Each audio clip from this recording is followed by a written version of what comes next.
Saudara yang kasih dalam nama Yesus, biarlah semua kita dipenuhkan Tuhan dengan kuasa Roh Kudus. Karena semua kita adalah laskar Kristus. Dan Tuhan telah menentukan kita untuk menang. Dalam peperangan rohani bagi setiap anak-anak Tuhan, Tuhan bukan hanya mengendaki terhadap setiap anak-anaknya menang, tetapi Tuhan sudah menentukan bahwa setiap anak-anaknya pemenang.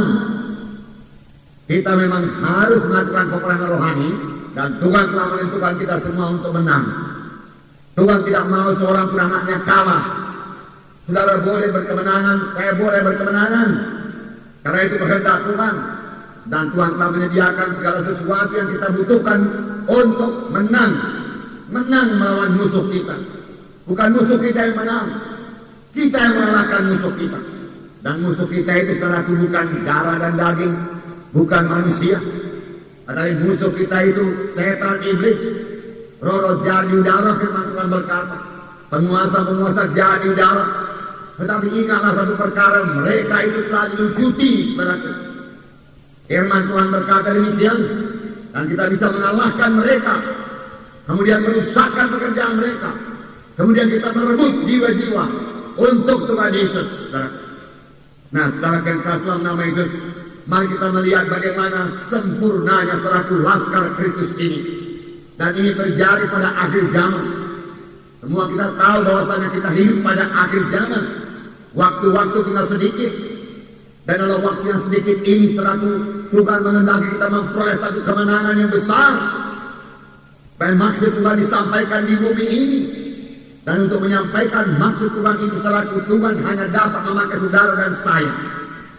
Tidak ada alat Tuhan yang lain, saudara. Hanya saudara dan saya. Yaitu anak-anaknya yang sudah dia tebus, yang sudah dia selamatkan. Dan yang dia lengkapi dengan memberikan Roh Kudus kepada saudara. Saudara sudah dipenuhkan dengan Roh Kudus. Firman Tuhan berkata, Roh Kudus itu kuasa. Kuasa. Kuasa yang ditakuti musuh. Saudaraku. Roh Kudus, saudaraku, adalah kuasa. Setan takluk kepada Roh Kudus.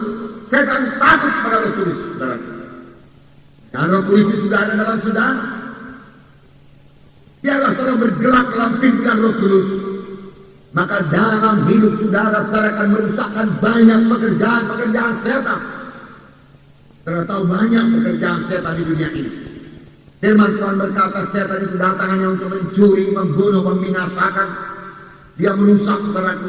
Yang baik dari jahat, jadi jahat saudaraku. Yang jahat kalau boleh dia bunuh saudaraku. Setan yang memberikan penyakit saudaraku. Setan yang membawa peperangan, pertengkaran saudaraku. Setan yang menyuruh manusia ini saling membunuh satu dengan yang lain. Setan yang menarik manusia ini ke neraka saudaraku. Setan membutakan mata rohani jiwa-jiwa saudaraku. Dan kita ini telah disuruh Tuhan untuk merusakkan pekerjaan-pekerjaan setan saudaraku. Dan kita bisa merebut jiwa-jiwa ke kerajaan surga. Nah, mari kita lihat lebih dahulu tantara ini.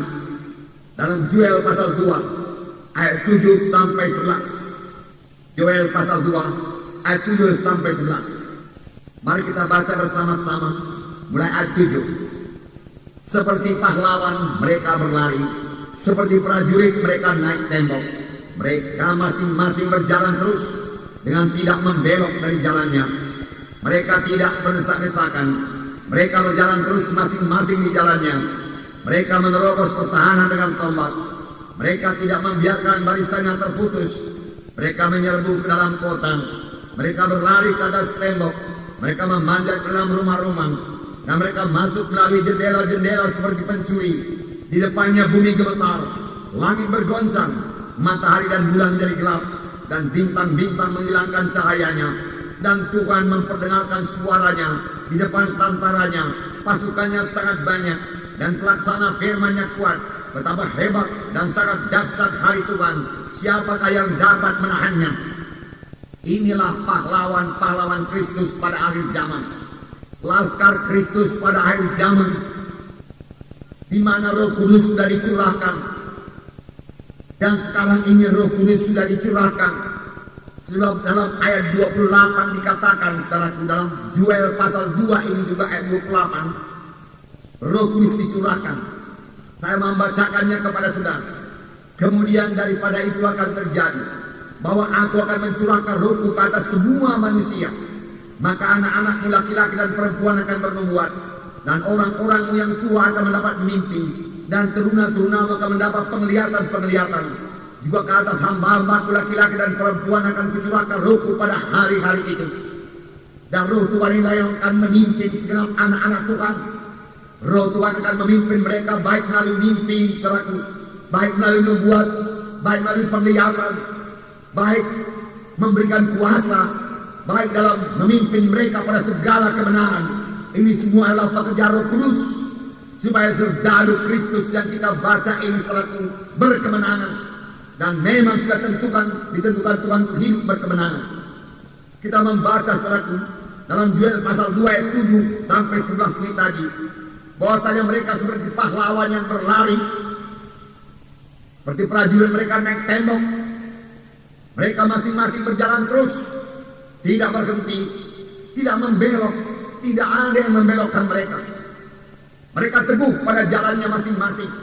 Mereka maju terus. Mereka tidak dapat dikalahkan. Mereka tidak mau menyimpang daripada jalan Tuhan. Dan ayat 8 berkata, mereka tidak berdesak-desakan. Mereka berjalan terus, masing-masing di jalannya, masing-masing dalam panggilannya. Mereka berjalan terus, tidak terputus. Mereka tidak membiarkan barisannya terputus. Mereka menyerbu ke dalam kota. Mereka berlari ke atas tembok. Mereka memanjat ke dalam rumah-rumah. Masuk melalui jendela-jendela. Apakah artinya ini, saudaraku? Laskar Kristus ini, saudaraku, akan mengadakan kebangunan rohani yang luar biasa bagi seluruh bumi ini. Mereka akan mempengaruhi kota-kota buat Tuhan. Mereka akan merebut desa-desa buat Tuhan. Mereka akan menerobos masuk ke rumah-rumah, yang berarti mereka akan menerobos masuk dalam keluarga-keluarga. Mereka akan menerobos masuk ke dalam pemuda-pemudi, sehingga pemuda-pemudi diselamatkan, remaja-remaja diselamatkan. Dan kalau orang tuanya melarang, mereka masuk dari jendela. Saudara, ini hanya gambaran secara kiasan saja. Dan kita mengerti bahwasanya Injil Tuhan pada akhir zaman yang dibawa oleh serdadu Kristus, laskar Kristus, tidak bisa dibendung, tidak bisa ditahan oleh apapun juga. Mereka akan menyampaikan maksud Tuhan. Siapakah laskar Kristus ini, saudaraku? Saudaraku, tidak lain daripada saudara dan saya. Dan ini terjadi sebagai akibat daripada pencurahan Roh Kudus.